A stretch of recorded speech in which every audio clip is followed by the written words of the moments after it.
Hey everybody, this is my review of the August 12th edition of Impact Wrestling and Ring of Honor Wrestling on Destination America. I enjoyed both shows. Both shows were awesome tonight. Another awesome night of wrestling. Going to start off with Impact Wrestling. I've been looking forward to this episode of Impact Wrestling ever since I read about it a couple of weeks ago.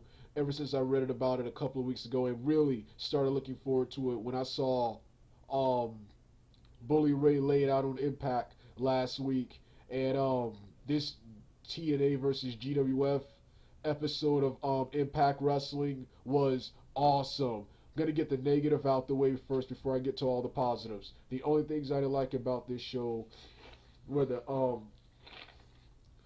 constant. The only things I didn't like about this show were the constant in ring promos, man. In ring promos. In ring promos. I want to see wrestling. Have keep all that stuff backstage or show video package to hype up the matches and feuds feuds and stuff. That's what I want to see. They need to stop starting off with promos. Jeff Jarrett and Eric Young's promo was good, but it was an in ring promo. I kind of wanted them to get to the wrestling. I wish the main event Jeff Jarrett made, which was a King of the Mountain, which was Jeff Jarrett forfeiting his King of the Mountain championship and putting it and forfeiting it and putting it on the line in a King of the Mountain main event match between a couple of announced participants. Um, I wish they would have had the King of the Mountain championship match announced already before the show. Sorry, kind of sick. Sorry, kind of sick. That's another reason I took so long to do this review. I wish they would have had the King of the Mountain championship match already announced beforehand. I didn't want to see a bunch of in ring promos. Rockstar Spud and Robert Roode's promo. Rockstar Spud did a good job coming off as the face and playing to the crowd, and Robert Roode did a good job of portraying the bully, the heel, the heel. Once again, we already know Robert Roode is mad at Spud for ending Austin Aries' career. Just already have the match made for next week or whenever it was gonna happen between the two. Because I know I read somewhere that Robert Roode will be facing Spud in one of the upcoming tapings. So just make that match when the taping happens. We didn't have to see a in ring segment building to that match. So yeah, so that was the only thing I didn't like was all the backstage, all the in ring promos. But let's get to the first match of the night, which was Awesome Kong and Lady Tapa. This was an okay match to start the show. I didn't expect much from this match because a couple of weeks ago well, Lady Tapa is green, and a couple of weeks ago I read a taping a GF I read the spoilers for a GFW amped taping and at the taping, the guy giving the spoilers who was there live said Lady Tapa, when she was fighting Kong, she still looked green. She still, I mean, when she was fighting her opponent, she still looked green. Lady Tapa and Awesome Kong fought to a no count out, and the fight ended with Awesome Kong body slammed Lady Tapa on the ramp on the ramp on the ramp. You also there was a cool backstage segment with Justin Gabriel, who's now wrestling as PJ Black, talking about how he is here to show TNA what he's all about and hopes to win the championship. He's one of the main event participants in the King of the Mountain in the King of the Mountain championship match in the main event. The second match of the night, after a couple of backstage segments, including one where Ken Anderson, to hype up his feud with Bram after getting attacked last week, said maybe he should go home. Maybe he should go home and be a dad, but he's not going home to be a dad until he's well ready. Damn well ready. This was a good backstage package. This is what I want to see. I don't want to see a promo in the ring between them. I want to see a backstage interview or a video package, and a video package hyping up their future match. That's what I want to see. So that was a good segment. But the next match of the night was Bobby Lashley versus Jesse Goddard. Jesse Goddard. This was a pretty good match. It would have been a good match if Jesse Goddard didn't have to heal it up until midway in the match or at the end of the match. The match started off. I really wanted to start the match off traditional with traditional wrestling holds, and then get to the fighting. But instead,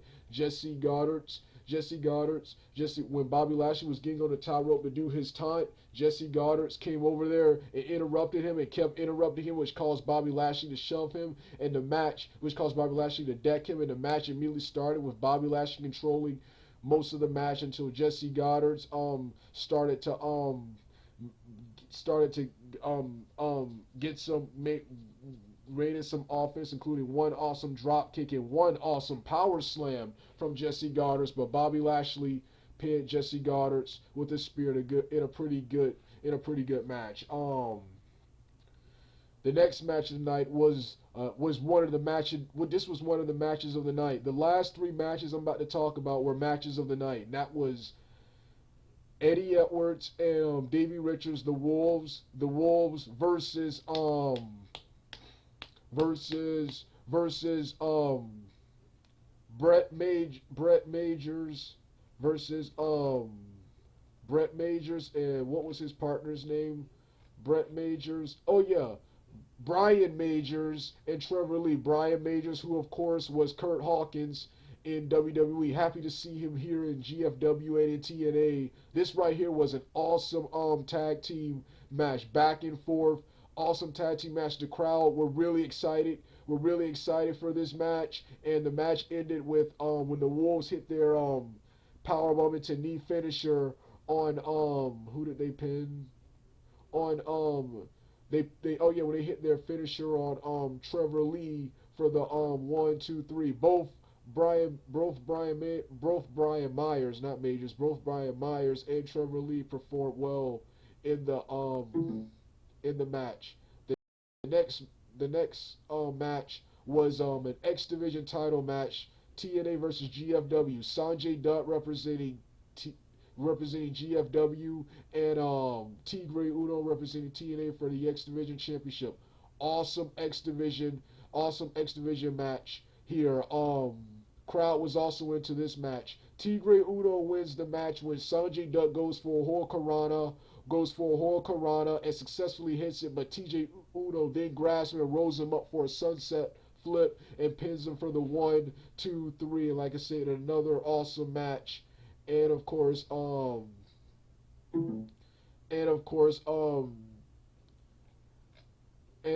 we get another segment with Matt Hardy and EC3. I didn't like this segment, but I did like the backstage segment with EC3 and Jeff Jarrett, where he announced that EC3 will be defending his title against the winner of tonight's King of the Mountain championship match. I did like that, but I did not like the segment between him and Matt Hardy in the ring. Once again, I don't want to see a lot of talking on a wrestling show. But the main event, oh yes, the main event, the King of the Mountain match was between Chris Mortadeschi, or Adonis from Chris Masters from WWE, PJ Black, Robbie E replacing the injured Drew Galloway, who was attacked and laid out earlier in the show, Eric Young, and Bobby Lashley. This was an awesome King of the Mountain match. So much action. I actually like this King of the Mountain match a little bit better than the one. I think this King of the Mountain match is a little bit better than the one at Slammiversary 2015 because of the wrestlers, because of the different types of wrestlers involved. You have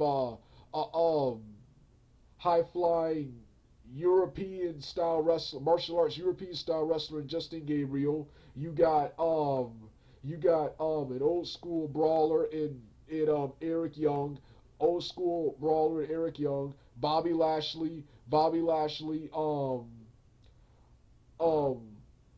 Chris Masters,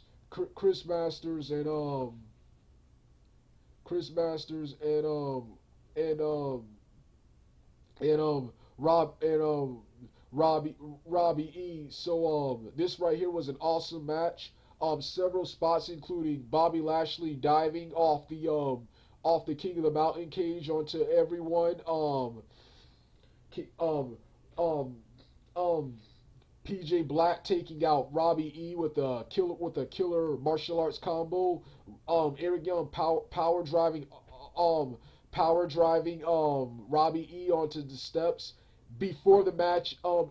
As soon as the match began, Bobby Lashley spearing and pinning Eric Young to qualify, and of course the end of the match, which featured PJ Black jumping off the ladder with the title onto Bobby Lashley. He tried the 450 splash but fell off the ladder onto Bobby Lashley, and then to knock him out, and then hang the title up to win the King of the Mountain 2015, the win the King of the Mountain championship. I was so happy PJ Black won. PJ Black won.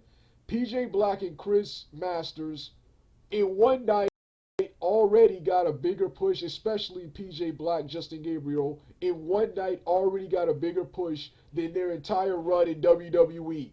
In one night, they're already in the main event of Impact. In one night, than either of their runs in WWE. Even though Chris Masters, for the first run he had in WWE was pretty good, the second one really wasn't. But PJ Black, who really didn't do much in WWE, who was misused in WWE, in his first match in TNA, not only is he in the main event of Impact, he wins the main event of Impact. Like I said, this was just such an awesome, phenomenal episode of Impact Wrestling, man. Such a phenomenal episode of Impact Wrestling. Can't wait till next week. I'm already liking this GFW feud. I knew I was gonna like this feud, and I am liking it. The GFW talent is real good. I hope when GFW, when they're done taping, I really do hope one of the channels that I have picks them up so I can see all these awesome guys again in the GFW promotion, which is looking really good. I saw someone uploaded highlights and bits and pieces of the one of the GFW AMP tapings, and it was awesome. I'm gonna be giving my thoughts on. We're gonna be doing another video giving my thoughts on TNA and GFW in the future. I may do that. I may do that even next after I'm done with this. But like I said, another awesome night of wrestling. Like I said, the problem I had was too many promos, but another awesome night of wrestling. Both the TNA and GFW talent did good. Storylines is good. Storylines were good as usual. I also enjoyed. While I didn't like the backstage segment, I did enjoy TNA and GFW guys fighting in the beginning when Eric Young attacked Jeff Jarrett. And when Eric Young attacked Jeff Jarrett, that was awesome. That was awesome. Also love how Robbie E. Why it sucked Drew Galloway got attacked earlier. I love how they gave Robbie E a shot. Also, it was good to see Jesse Goddard's on it was good to see Jesse Goddard's on TV, and it was good to see Tigre Uno defending the X Division title against Sanjay Dutt. Sanjay Dutt, who I'm a huge fan of when it comes to TNA and X Division. Sanjay Dutt in an awesome X Division championship match, and not talking about freaking what's his face?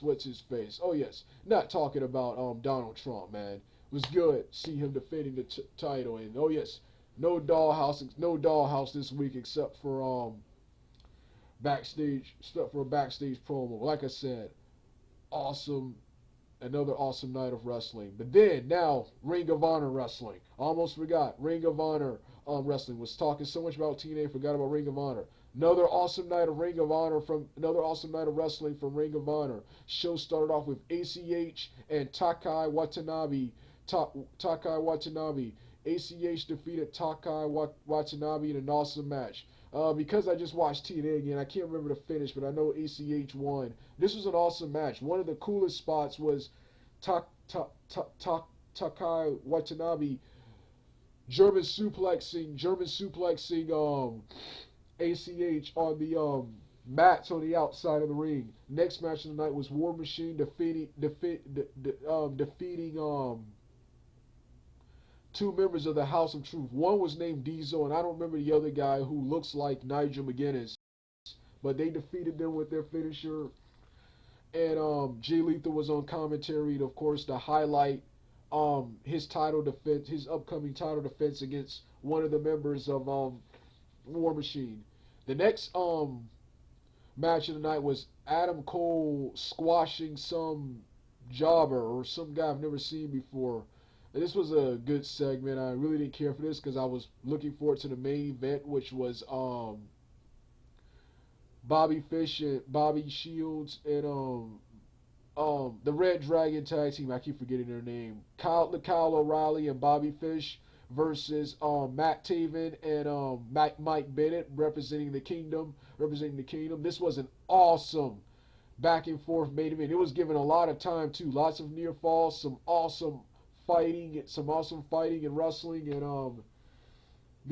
I keep forgetting the finish, but the Red Dragon pick up the win with their finisher for the 1, 2, 3. Ring of Honor Wrestling, don't get me wrong, even though I don't remember the finish, I was just so into TNA this week that I kind of wasn't paying much attention to Ring of Honor, but both shows were awesome this week. This was once again another awesome night of wrestling. All right, dog out.